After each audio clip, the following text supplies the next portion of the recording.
ng bawat mamamayan.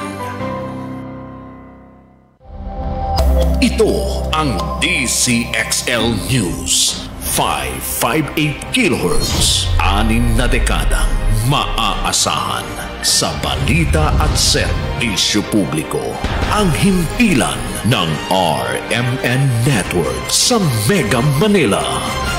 Live sa radyo at online. Ang mga susunod na opinyon at komentaryo ng programang Sapagkat Mahal Kita ay sariling paninindigan at saloobin ng program anchor at hindi kumakatawan sa posisyon ng DCXL RMN Manila. Sapagkat Mahal Kita. Mahal Kita.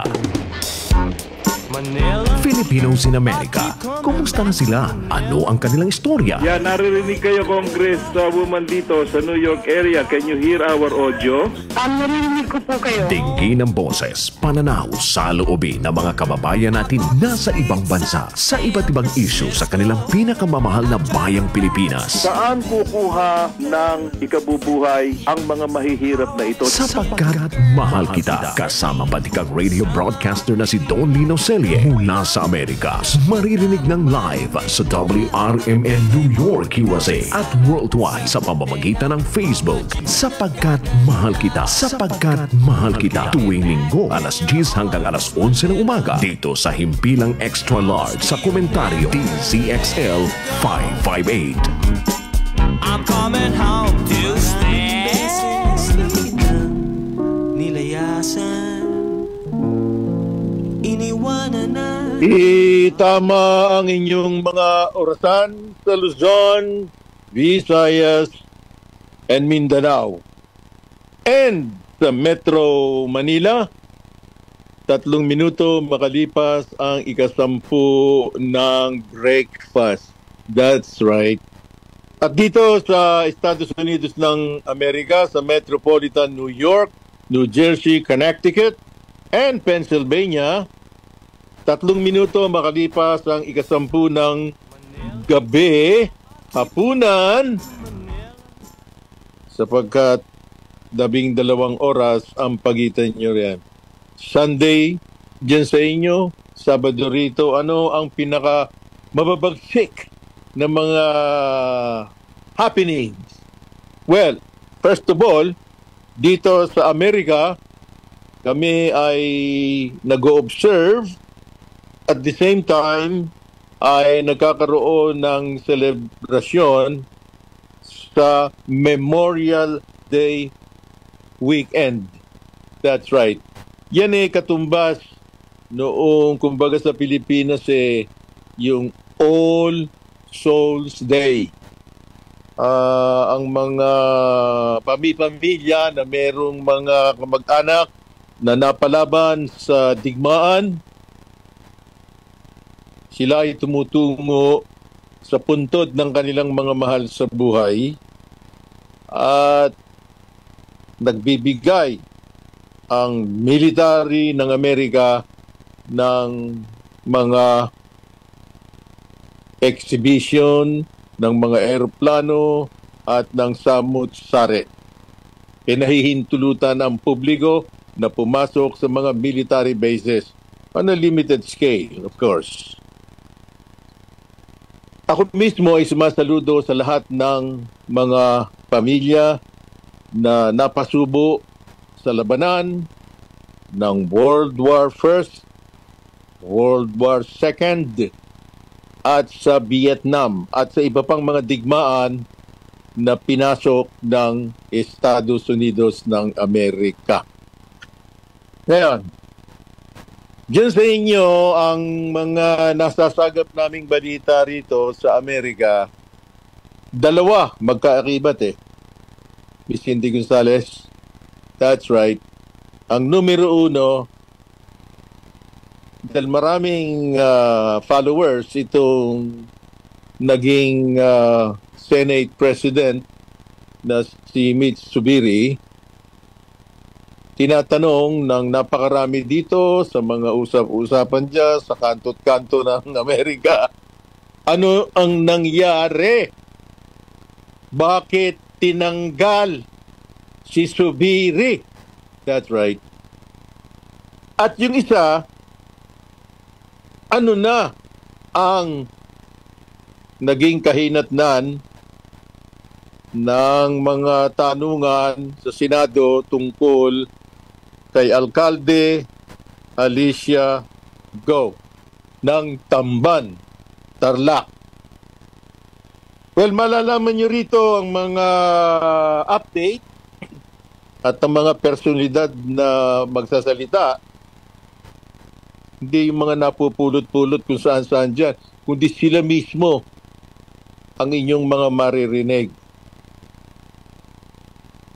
At, syempre, aantabayan na natin yung sinasabing secret deal na pinasok ng administrasyong Digong Duterte nung nakakaraang mga taon with Communist China. At yung lagi ko na lang na hindi naisisingit, yung sinasabi ba nila tungkol sa Section 21. That's right. Gagawa natin ng paraan yan, mga kaka. Na marinig nyo, sapagkat yan ay mahalaga sa mga mag-asawa. Okay? And mga iba pa. Unahin natin si Zubiri. Bakit masama ang loob ni Zubiri? Sino ang Judas na sumaksak sa kanyang likod? Malalaman natin sa kanyang pahayag na maririnig nyo. Hindi buhat sa akin ito. Narinig ko sa kanya ito, kaya yun ang ating titilarin. Okay? Kaya narito ang mismong dating presidente ng Senado ng Pilipinas, Mr. Mitch Zubiri. Kasi namin po rin na nagpapagod na rin. Then po ako yung tao, saling tumahan. Hindi ko talaga maiisip, hindi ko talaga mag-rap yung pangyayari. Kaya nabuhay niya. Madalitan ko siya, kailangan ng chairman, ng then, nagkaroon po na sa revision, na nawala po sa position. Okay lang po yan. Move on. Hindi na ito talaga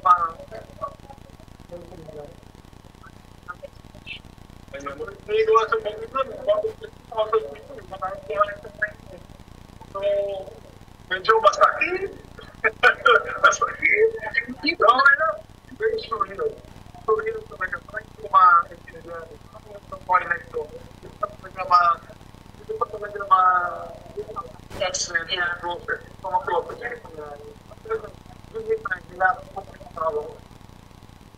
Inakapanibato ang kanyang ginang matapos yung, well, it's hypothetical, tinaksak sa likod.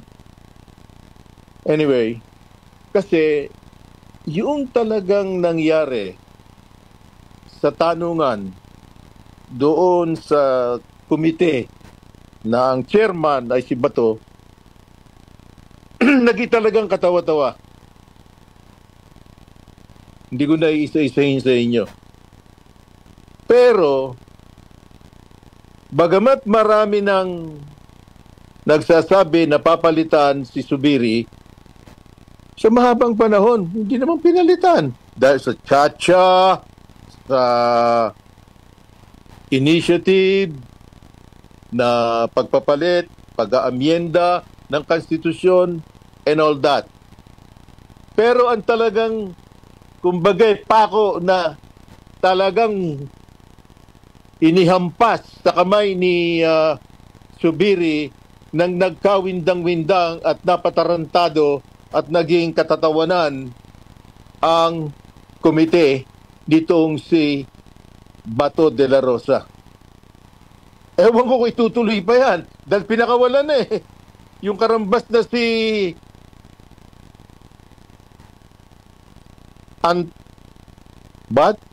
Jonathan Morales. Wala na siya. At para siyang yung bang nakita ko yung kanyang isang interview, ay talagang tuwan-tuwa siya. At yung mga salita niya ng mga maanghang, laban sa Senado, laban sa Malacanang, iba na. Nako. Kaya yung mga tumulong sa kanya at yung mga vlogger na naghihihiyaw, iba ang mga pananalita na ngayon ni Morales. Especially nung kinausap siya ng bagong pro tempore Senate President na si Jinggoy Estrada. At least more than half an hour sila nag-usap. Siguro sinabi sa kanya, ito, hula ko lang. Ang sinabi sa kanya ni Jinggoy Estrada, daw ka, kapag itinuloy ito ni Bato at titistigo ka, baka makontem ka uli. Kaya ang sabi sa interviewer nitong si Morales, sabi niya, wala na yun eh. Hindi ko akalain na meron palang gininto ang puso itong si bagong Senate pro tempore President na si Jinggoy Estrada. That's what he's saying. Bakit ganun kalambot? Bakit hindi siya naghihiyaw? At kung talaga matapang siya, bakit hindi niya sinabi na, kulong niyo ako rito hanggang matapos ang daigdig. Yun ang matapang. Oo, hindi ganon. At nung in-address yung Pangulo ng Pilipinas, ang iga ni Morales, Presidente Marcos, iba na. Ibang-iba. At sa kanyang ginang na si First Lady Lisa Marcos. Kaya sa susunod na tanungan kung itutuloy pa ni Bato yung kanyang walang I cannot, Miss Cindy Gonzales, hindi ko maisip sa salitang Tagalog eh. Walang kabuluhan na pideyalik, malaman natin. Pero narito ang paliwanag nitong si Bato de la Rosa sa mga binitawang salita nitong si former Senate President Zubiri. Yes, kaya ako napaiyak dahil hindi na sa kanya. Dahil hindi ko napulang yung dura para sa kanya. Ito kami sa opisina ni Vince before, before mag-start. Nung pumasok si Senator Alan, sabi ko, tigit ako kasi baka maipit ako, baka sibat ako doon sa isang pintuan, kita dalawang pintuan doon, isang pasok, isang labas. Pagpasok nila, sumibat ako doon sa labas. Labas ako, hindi na kami napag-apot. Pumunta ko kay Senator Tolentino at Senator Bungo na sana sabi ko, makabalot ko, hindi ba nung na-consider yung kaya kayo nakalagap, ipahin ko yung turingin, yung usapan, pero sabi ko, papahiya ko dyan sa dalawang samahan ko. At susunod mo na mag-majority ka. Pumasok, sumunod yung si Senator Chis at si Senator Alan, na doon. Kaya ako kahit na panalo na kami, panalo na, significant na yung aking terma doon. Still, believe magdamino sila to pera for me to join the majority. Sabi na, huwag ka na umalis sa majority. Tinanong ko ito kay Senator Chis kung talagang yan bang dahilan bakit kinudita si Senator Nix dahil ba dyan sa hearing, which of course, it's up for you to para kung yan ang record supposed to be whether or not kasama ka sa amin o hindi ka namin dyan sa your chairmanship in the public order and continuous drugs. Ang galing-galing ko yan, ang rason talaga. Hindi mo kaya ang target namin ngayon na nalit kami sa hearing na ginagawa mo sa mga masamang loob ko. That I think win the war for him. Yun ang sa akin. Hindi na. Mag-usap kami ngayon. Magkita kami ngayon. Pero naman yun, if he is heartbroken, he is also heartbroken. My heart is really broken. He is a very good leader. Spirito Subiri. I love him very much. Bato loves him very much. Ganun ba pagmamahal? Naku, parang nasa Biblia yan Ha? Na si Judas, mahal daw niya si Jesucristo, pero ipinagkanulo ng 30 pesetas. Anyway, narito ang salaysay naman. Mga official statements nila ito sa Senado in a press conference.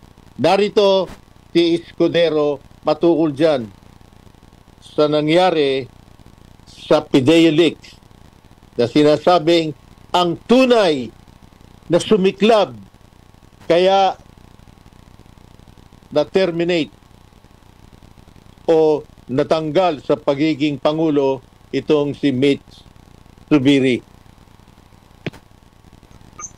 Sinabi ko kay Senator Bato, nung ako'y nag-attend ng hearing, kung maalala nyo, ang motu proprio ay limitado. Ang iso naman ay hindi dun sa paksa. Ang iso ay sa procedure. Kaya pinayuhan ko siya, kung gusto mo pang ituloy ito, para wala na magreklamo, kasi una may nagreklamo, maghain ka ng resolusyon kaugnay nito. Bakit? Kung isipin ninyo. Dahil kapag ka nag-hearing ka motu proprio, anong halimbawa, kung may hazing sa isang institusyon ng militar, higher education ako, motu proprio sa akin yan. Ano ba hindi pala yun ang paksa ng Committee on Rules na ako ang priority, ako ang unang committee ang didinig yan. Hindi maaaring iiwan sa kada miyembro, sa isang miyembro lamang ang pagpasa kung anong jurisdiction ng komite. Dapat pinagpapasa niyan yung simple action na binabasa ni Senate Majority Leader Joel Villanueva. Yung I move that we refer, blah, blah, blah, bill to the committee on. Actually, buong plenaryo nagdedesisyon na binibigyan tiwala ang pasa at rekomendasyon ng motion ng Majority Leader at hindi yung individual na pasa ng isang miyembro lamang o sino mang chairman. So, hindi ko alam kung anong pasa ni Senator Bato, pero kung may mag-question, madali namang solusyonan yun, maghahain lamang siya ng resolusyon. At tulad ng ibang resolusyon na wala namang kapigilan yun.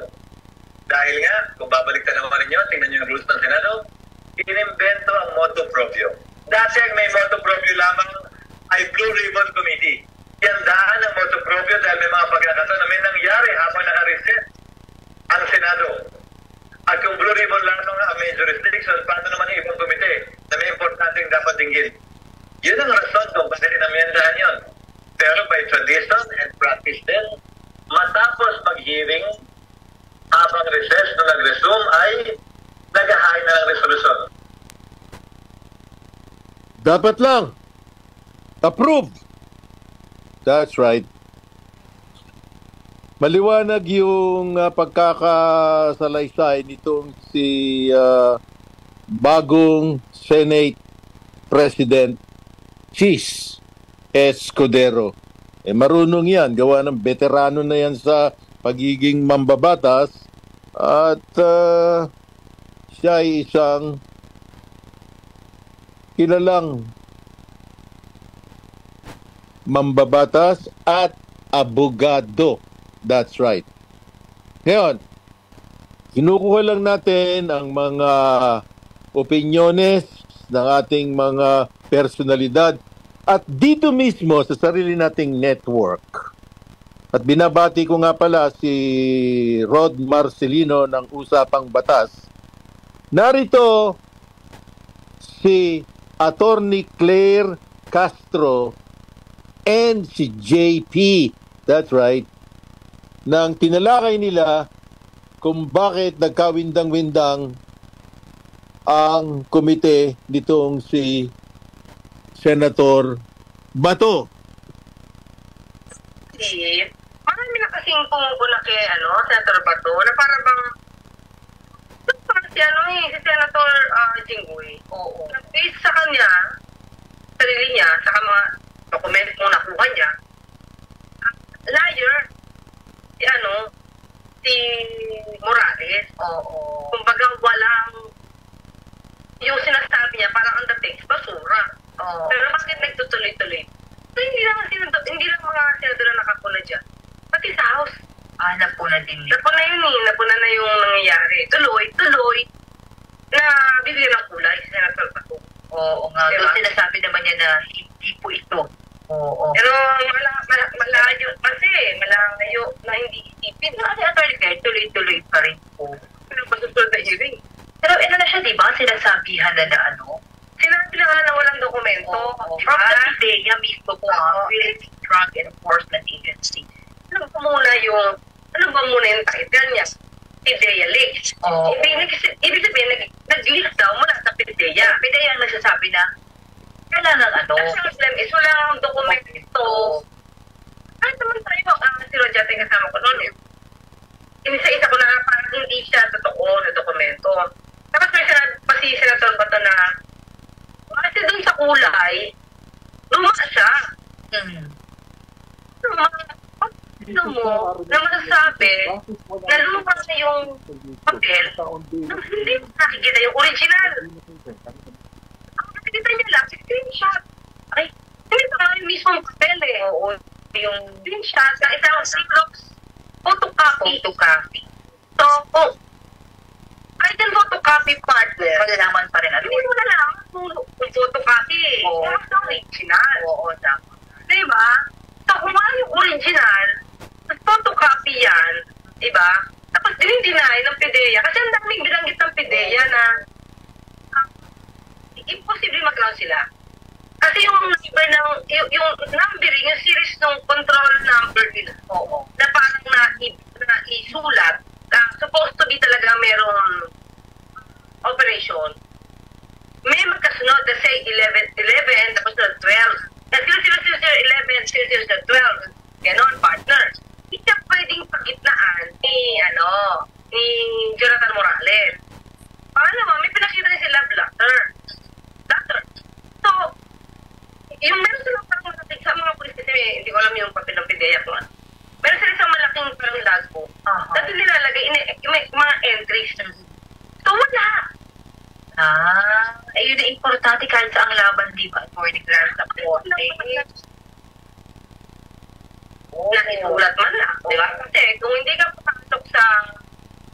ka makakaabot sa pre-operation report kasi hindi nga nauuhan, please, makakasama sila sa blatter, yung initial. Wala rin. Alam naman pa rin, pag sa korte, dapat dokumento. Kasi ako rin, kapag nagpo-cross-examination of the drugs, nahanap ko yung blatter.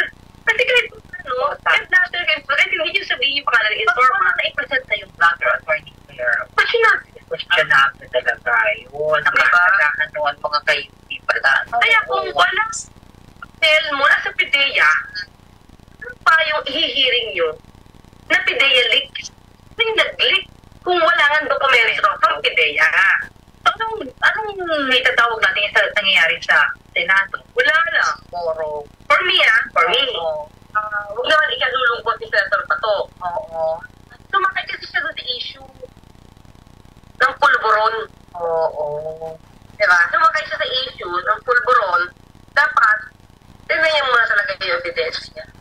Diba? Lalo especially yung resource person niya. Sana makinig ka naman, no? Senator Bato.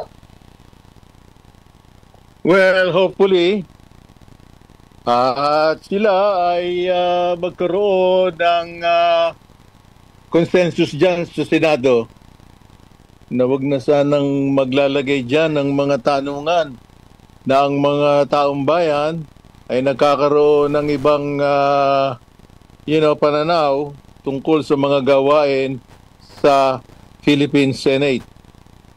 At any rate, alam nyo, may mga nagpapadala sa akin dito ng mga katanungan. At isa sa katanungan, kayong nandiyan dyan sa DCXL, bakit daw wala ang ating DCXL broadcast sa YouTube? You better do something about it. Marami nagpapadala rito sa WRMN New York. Correct the situation right away. Okay? At ang oras natin, just for the record, ay 27 minutes. Makalipas ang alas 10 ng umaga dyan sa inyo ng Sunday. Sa Luzon, sa Visayas, at sa Mindanao. Maisa sa ayos yan ang DCXL. I'm sure. Eksperto ang mga technical crew ng DCXL. Maaga tayong maghanap buhay para sa DCXL Commercial. Dinggin ang boses, pananaw sa loobin ng mga kababayan natin nasa ibang bansa sapagkat mahal kita. That time check was brought to you by ACS Manufacturing Corporation, ISO certified world-class quality. ACS. That time check was brought to you by ACS Manufacturing Corporation, ISO certified world-class quality. ACS. Marumi ba ang iyong dugo? Huwag magpabaya, kaibigan. Mag-Santon Plus Gold na. Santon Plus Gold. Dahil ito'y subok na makatutulong sa iba't ibang uri ng karamdaman. Ang Santon Plus Gold ay merong ampalaya, mangosteen, manunggay, spirulina at garlic. Kaya mag-Santon Plus Gold na. Mabibili sa mga butika. Boom! Papaya! White Rose Papaya! Yeah, yeah, yeah! Boom! Puti ka! In 7 days, oh yeah, yeah, yeah, yeah, yeah, yeah! White Rose Papaya! New White Rose Papaya! May double whitening ng papaya extracts and vitamin B3. Clinically proven magpaputi in as early as 7 days with regular use. Boom! Puti ka! White Rose Papaya! Yeah, yeah, yeah, yeah, yeah! Papaya puti, papaya fast! White Rose Papaya with vitamin B3. Manufactured by ACS Manufacturing Corporation. ISO certified world-class quality. ACS! Ang kape ko, Santon Plus Coffee Mix. Ang kape na gawa sa Santon, soya at malunggay. Sarap araw-arawin. Santon Plus Coffee Mix. May kape ka na, may gamot ka pa. Mabibili sa mga butika. Para di madaling masira ang ngipin ng pamilya, ngayon pa lang, Unique toothpaste for brushing every after kumain. Dahil ang Unique toothpaste, may Max Protect formula. Ngipin ay Max Alaga, Max Protektado pa. Helps stop cavities even before they start, while keeping breath fresh with regular use. Unique toothpaste for brushing, para siguraduhin ngipin ay Max Alaga, Max Protektado pa. Unique Max Alaga, Max Protektado with Unique toothpaste maximum fluoride protection. Manufactured by ACS Manufacturing. ISO certified world-class quality. ACS. Santon Vitamin C, ang alkaline no vitamin C. Ako nga pala si Herina, mayroon akong UTI. Sinubukan ko ang Santon Vitamin C at laking gulat ko dahil naging okay na aking paghihi. Subukan niyo rin ang Santon Vitamin C. Santon Vitamin C, ang alkaline no vitamin C. Mabibili sa pinakamalapit na butika sa inyong lugar. Goodbye to me, Masha. Hello, Bright Bar Blue. Isang labanan yan. Bright Bar Blue. Pride Bar Blue with powerful stain-away enzymes. Malupit magtanggal ng dumit mancha pero di masakit sa kamay. Goodbye to me, Masha. Hello, Bright Bar Blue. Isang labanan yan. As tested ang common and polycotton. Sa mancha, malupit. Sa kamay mo, mabait. Pride Bar Blue. Manufactured by ACS Manufacturing Corporation. ISO certified world-class quality. ACS. Sa radyo, tagumpay ang negosyo mo. Mas maraming makakaalam. Mas maraming makakapansin. Let your brand and business be known, be heard, and be remembered. Tawag na sa DCXL News sa 028-533-6199 para sa detalye kung paano mag-advertise sa radyo. DCXL News, ang himpilan ng RMN. Kasama ang batikang radio broadcaster na si Don Lino Sandie, live mula sa WRMN New York, USA. Sapagkat mahal kita. Take me back in your arms, Manila, and promise me you never let go. Sapagkat mahal kita. Maraming beses na kitang Napakaraming beses na, subalit narito tayo sa Tweetwina, alas 10 ng umaga ng Sunday dyan sa inyo sa Pilipinas. At nagpapasalamat tayo sa lahat ng tumatangkilik sa 558 DZXL RMN News at sa lahat ng istasyon, mahigit 65 broadcast stations ng Radio Mindanao Network, Luzon, Visayas, and Mindanao. Mahalaga yan. Salamat sa mga tumatangkilik. Alam nyo, kanina, pinasadahan natin on the first part yung mga opisyal na sinabi ng mga senador patungkol sa pagkaka-terminate o sa pagkakatiwalag kay dating Senador President Zubiri. Actually, ang pagkakasabi ng news noon he resigned. Pero narinig niyo sinabi ngayon ni Zubiri, no? Hindi siya nag-resign. Maliwanag na sinasabi niya na may sumaksak sa kanyang likod. At kaya napilitan na siya. So therefore, kung wala yung sumaksak sa likod niya, maaaring nakipag-usap lang siya dun sa mayorya sa Senado. And, you know, magkakabagang yung mga yan, magkakaayusan.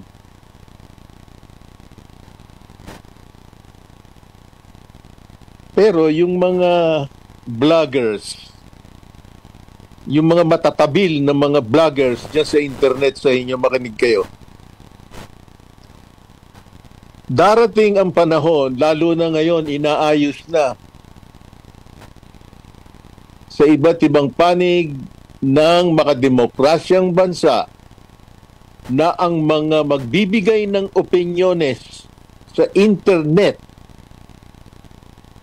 ay malalagay sa kasong kriminal. You cannot run away from it. Just wait. Kaya ibalik natin si Attorney Claire Castro ng DCXL sa Usapang Batas at pakinggan nyo sila alas 8 ng gabi, Lunes hanggang Biyernes. Magkakasama sila riyan nila Rod Marcelino at ni JP kung tawagin ko. That's right. Pakinggan natin. Meron naman kasi partner talaga. Especially yung mga vloggers. Ka-problem with... Kasi, may mga vloggers kasi na over. Sobra yung kanilang pagkomento. To the point na, hindi ko alam kung makahatak ba ng atensyon or mayroon silang sponsor. Yun, yan naman. Diba? Kung meron silang sponsor para gawin to. Oo, yan. Ang tanungan ngayon. Kasi kinitin mo ngayon, may sponsor ka. Natural. Hindi ka na magiging blante sa pananaw mo o sa pananaw mo, di ba? Public ka na lamang dun sa... Public ka na lagi dun sa nag-provide sa'yo ng sponsor. Ng sponsorship. Oo, tama. Di ba? O, alam mo sa kaibigan mo nga, wala ka na lang tulap na pera, di ba? Di ba kung kaibigan mo, nakikita mo ano yung hindi. Oo. Umitabing na yung mata mo kasi kaibigan mo siya o kinakampihan mo siya. Hindi ka na magiging neutral nun. Yan ang nangyayari, Attorney Claire. Oo. Tapos yung iba kasi kung maka-series pa sa vlog partner, may walang sense.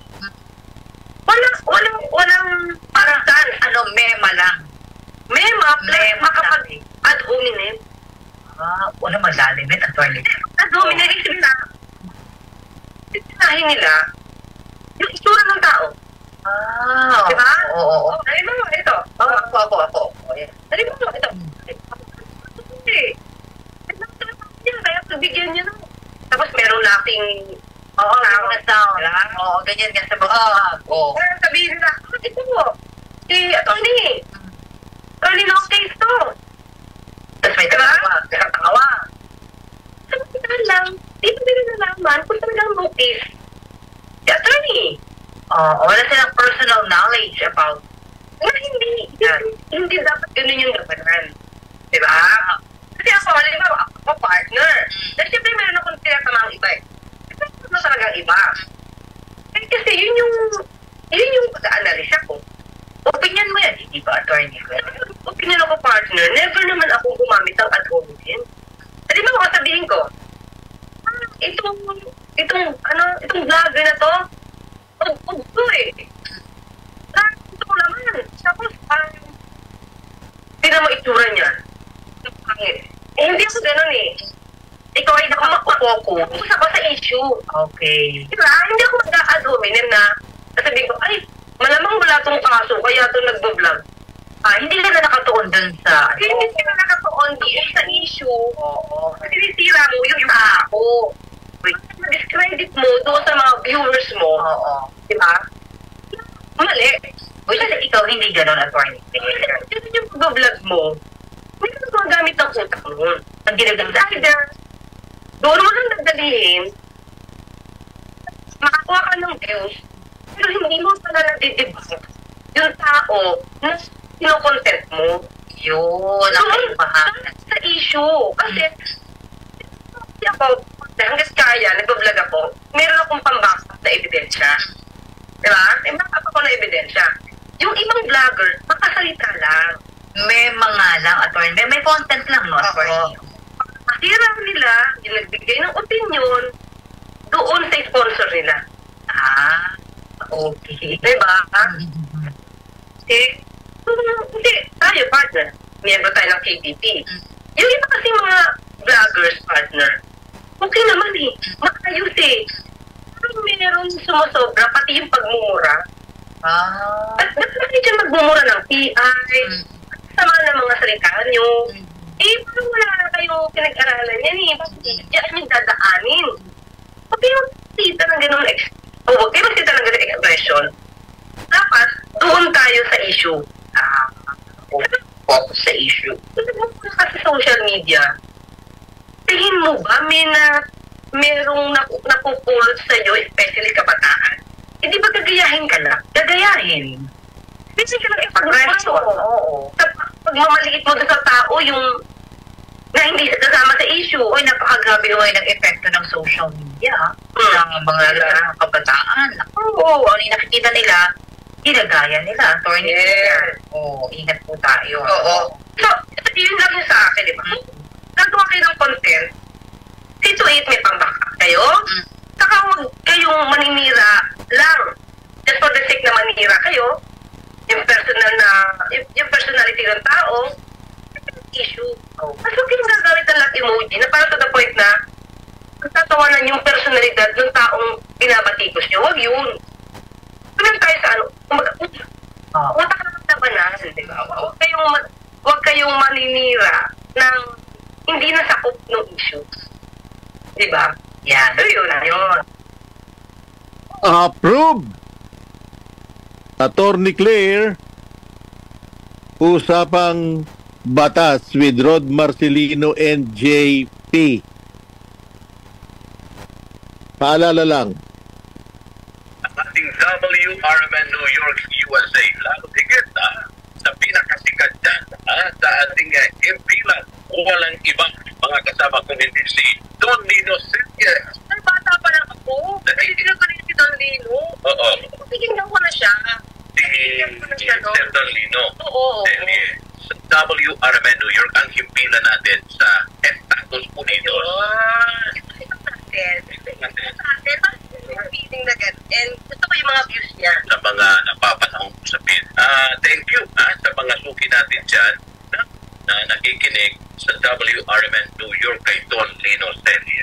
At tuwing linggo, dito po sa ating himpilan partner, ang napakaganda, kita. Alas 10 na umaga yan hanggang alas 11 ng umaga mga kasama. Live yan sa WRMN New York every Sunday. Ang Sapagkat Mahal Kita. Opo, ito si Serye ng WRMN New York USA. At ang oras natin dito sa ating Sapagkat Mahal Kita, alas 10:42 ng tanghali kayo dyan ng Sunday. At siyempre dito sa amin, Sabado pa rin kami. Alas 10:42 ng hapunan. That's right. Ngayon, itong si Mayor Alicia Go ay nagsalita. Siya mismo ang inyong maririnig makatapos siyang dumalo sa paglilitis diyan sa Senado sa Pilipinas patungkol sa kontrobersyal na issue ng kanyang di umanong sangkot sa krimen ng pogo. Yung mga kasino, trafficking, and all that. Pakinggan natin ang mismong pangungusap nitong si Mayor Alicia Go ng Bambang Tarlac. Yung nanay ko po, ang biological mother ko po ay isang Pilipina. Ako po ay Filipino passport holder at nag-iisa lang po ang aking passport. Ako po ay Filipino. Nangyari po yun, hindi pa ako 12 years old or 14 years old. Nalaman ko po mismo sa tatay ko po na ang nanay ko po ay dati po nila kasambahay. Pagkatapos po ako na iluwal po, inigay po ako sa tatay ko. Hindi ko po siya personally nakita. Nakita ko po doon sa birth certificate ko po yung pangalan po ng aking ina. Kinala ko po yung pangalan, pero hindi ko po siya nakasama. Hindi ko po naramdaman yung pagmamahal po niya sa akin. During the Senate hearing po, masyado po ako na blanco. Hindi po ako taga Manila. Ako po ay taga probinsya. Hindi po ako sanay. At hindi rin, natatakot po ako. Yun po yung mas tamang term. Na-blanco po ako. At yung gusto ko rin po na I'll take this opportunity na rin po na humihingi po ako ng unmahin po. Humihingi po ako ng pasensya po kay Senator Risa Ontiveros. Ay hindi po ako nakapagsagot po sa kanya ng maayos. Dahil medyo masakit po talaga sa akin. Yung private lives ko po, as much as possible po, ayaw ko po pag-usapan. At may time po na rin na tinanong po sa akin ni Sen Risa na blanco po. So, hindi po ako nagkakamali at the age of 12 or 14, senior po sa akin ng daddy ko, sabi niya sa akin, it's about time at kailangan mo malaman sino ka. It's about time na pinagpili po niya ako, gusto mo ba maging Filipino o gusto mo maging Chinese? Honestly po, gusto po ng tatay ko po maging Chinese ako. Sabi po niya sa akin, para pagtanda po niya, hindi po ako maiiwan mag-isa. Kasi nung pagkaluwal po sa akin ng nanay ko po, iniwanan na po ako sa kanya. Sabi po niya sa akin, if ever wala pa akong makakasama, gusto po niya maging Chinese citizen ako. Noong time na yan, nagbiro pa ako. Sabi ko, Dad, gusto ko dito ako sa Pilipinas kasi Pinoy ako. Despite na alam po, inamin ko naman po sa publiko na ang tatay ko po isang Chinese. Hindi ko po kasi kaya sabihin. At ayaw ko rin po ma-judge ako. Nagsabihin sa akin, naging product lang po ako. Hindi ko po kaya yun. Hindi ko po kaya sabihin sa shaming. Ayaw ko po ma-judge yung tatay ko. Ayaw ko po ma-judge din yung sarili ko po. Pero nung tumutong pa ako ng tamang edad, sabi ko sa daddy ko, Dad, gusto ko maging Filipino citizen. In fact, isa lang po ang citizenship ko. Ako po ay isang Filipino. Marami pa ako nabalitaan, i-deport daw po ako. Yung sarili kong ina, iniwanan ako. Ngayon, yung sarili ko bang bansa, natalikuran ako.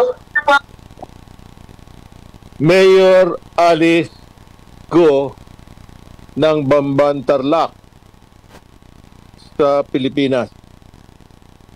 At siya'y haharap muli sa pagpapatuloy ng tanungan dyan sa Senado. Pero pakinggan natin ang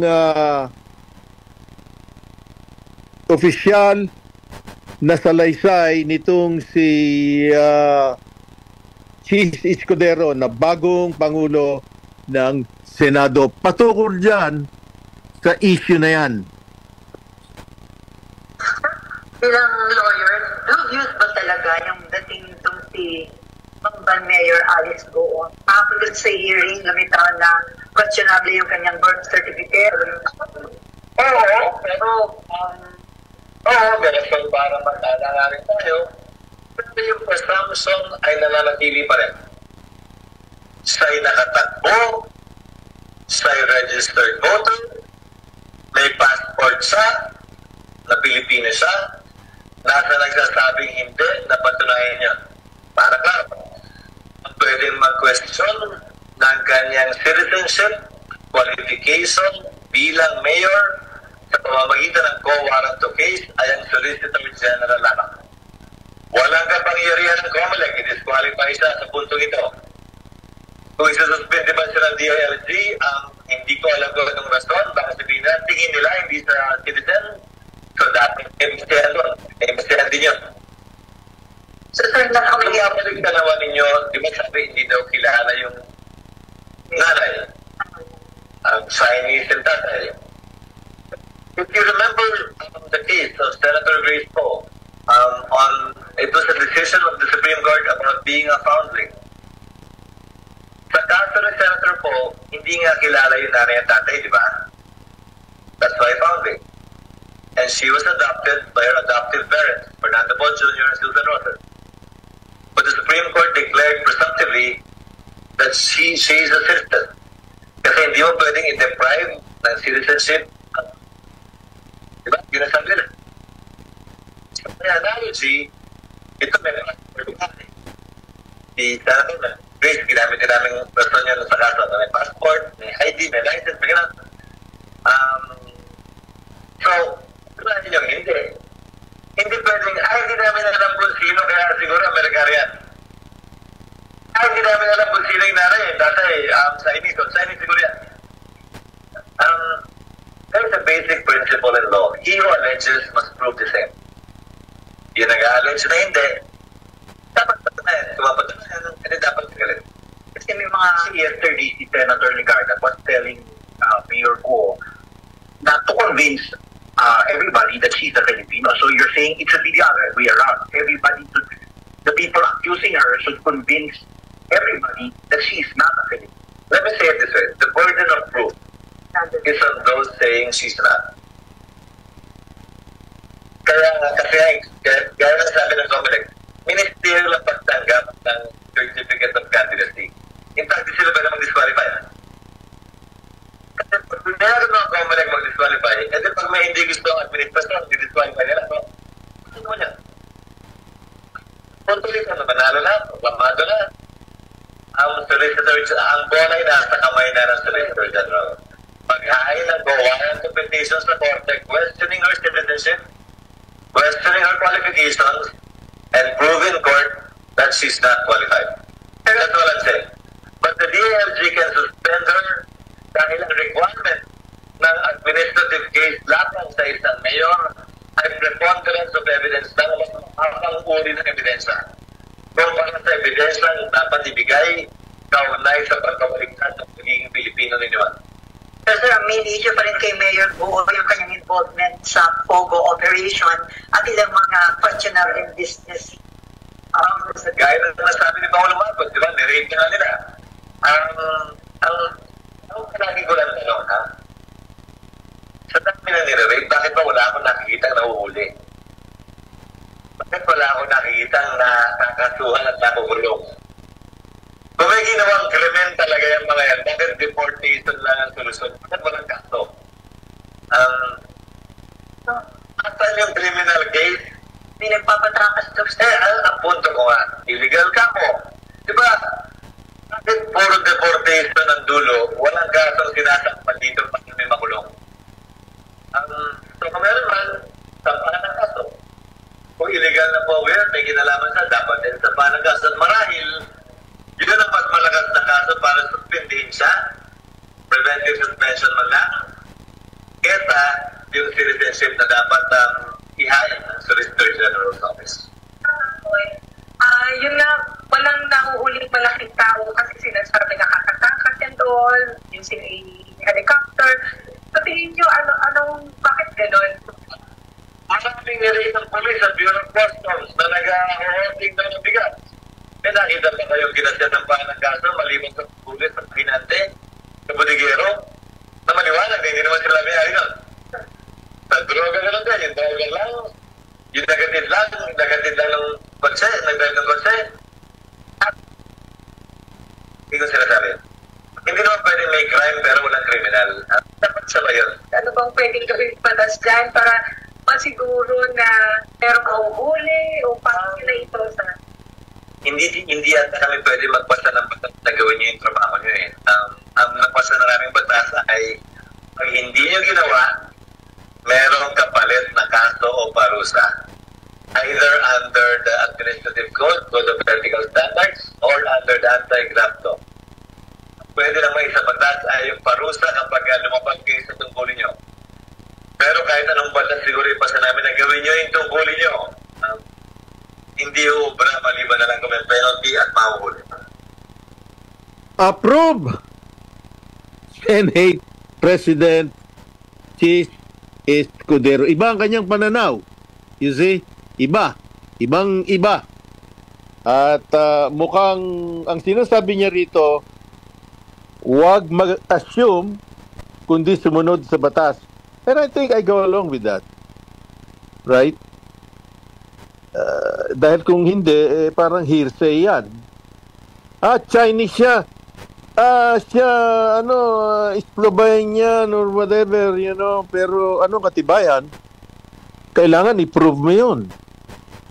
Kaya nangyayari, persecution in the media, tinamaan ng karambas. Ngayon, yung sinasabi ko lagi na importanteng malaman ng mag-asawa, itong Sex 21 para makaiwas sa sakit na prostate cancer. Pakinggan nyo ito, buhat sa Harvard University. You know, a lot of people, there was this one study that showed that ejaculation frequency was associated with a decreased prostate cancer risk. Yeah, it's a great question, and that was a very interesting study with Jennifer Ryder, who was the first author, was actually using the same database out of Harvard, large studies from Harvard, where they asked these men to discuss, the recall, basically, the frequency of ejaculation. And what they found is that the people who had ejaculated on average more than 21 times per month did have a decreased risk of prostate cancer, and it was statistically significant, and it was about a 20% decrease. There is this hypothesis about, stagnation, and is there something to be said for sort of cleaning the pipes?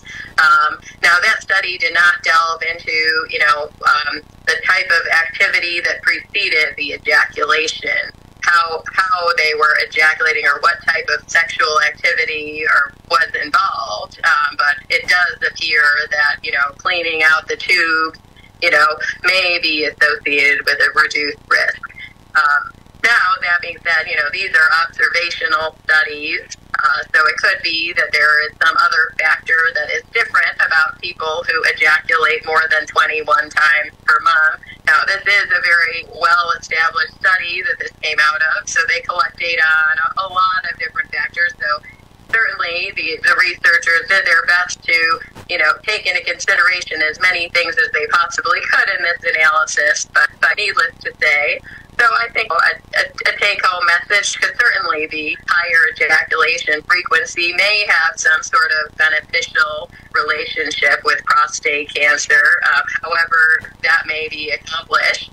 It certainly doesn't appear harmful. Of course, with safe sex practices, since they're on the flip side, there may be some kind of relationship between inflammation or having sexually transmitted infections with increasing the risk of prostate cancer. So I wouldn't do this while, jeopardizing, safe sexual practices.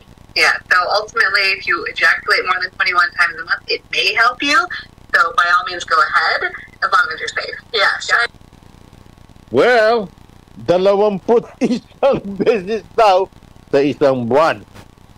Para nalilinis yung tubo nung sa lalaki. At yun daw, makakaiwas sa sakit na prostate cancer. Ako personally, I question that. Although galing yan sa Harvard Medical School. Dahil kini-question ko riyan yung ginagamit nilang PSA test na binabanggit ko sa inyo nung pang nakakaraang mga panahon. At any rate, itutuloy natin yan next week. Nakatanggap kami rito sa WRMN Radio Pinoy sa New York, buhat sa DCXL, na maghintay lang daw kayo ng ilang sandali at ikakarga nila ang YouTube broadcast nitong Sapagkat Mahal Kita. I hope they'll do it. Okay? Doon sa mga nagsisitawag dito sa WRMN Radio sa New York, puntahan nyo sa 05/26/2024, mga ilang sandali lamang, o I don't know how long will it take, DCXL na i-upload nila yan. Okay? At ang oras natin, 2 minuto bago sumapit ang 11 ng tanghali dyan sa inyo sa Pilipinas.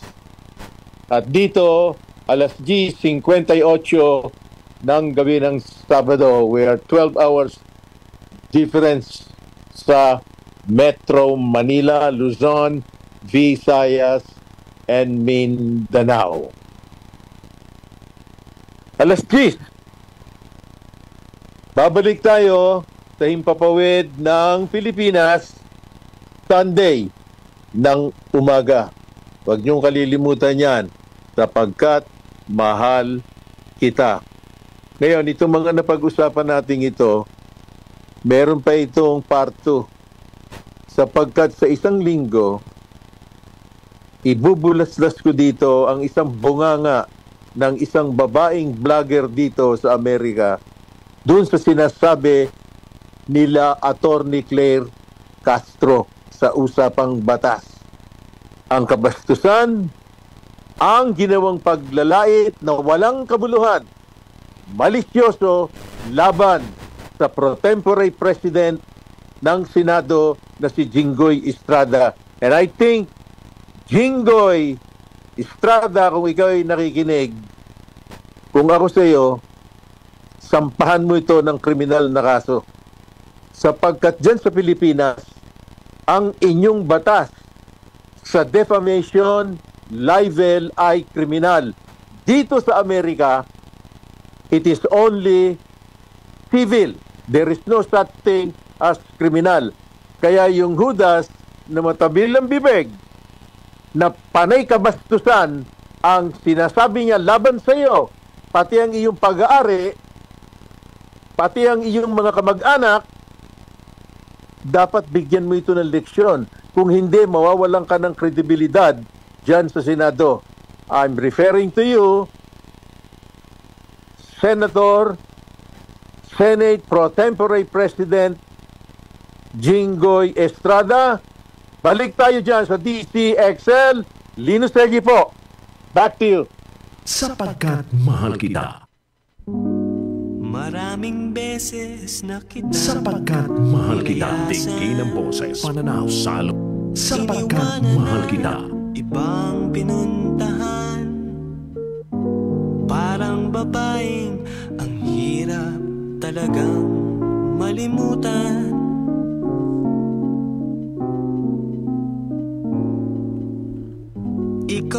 lamang ang aking laging Ang oras, 11:00 ng umaga.